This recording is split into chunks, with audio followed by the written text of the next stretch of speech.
Okay, so in this example, we're going to find the LCD, or the least common denominator. We really did this in an earlier homework. The least common denominator is the same thing as the least common multiple. It's just the least common multiple of the denominators. So let me refresh our memory on the two ways we could do this.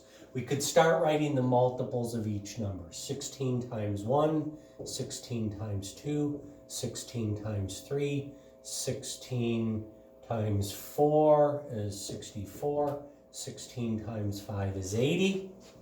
The multiples of 20, 20, 40, 60, 80. The first multiple that is common to both columns, or the least common multiple, is 80. So the least common denominator for these two fractions is 80. Now let me just refresh our memory on another way we could have done this. We could write these in their prime factored form. 16 is 2 times 2 times 2 times 2, which is 2 to the 4th. And 20 is 4 times 5. And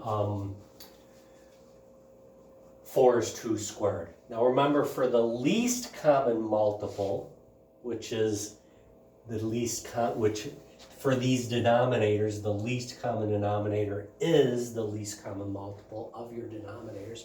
Remember, what we do is we pick the greater, the larger exponent. 4 2's is greater than 2 2's. 1 5 is more than no 5's. And then we multiply the circled quantities. 16 times 5 is 80. So that's another way we could have gotten our least common denominator of 80.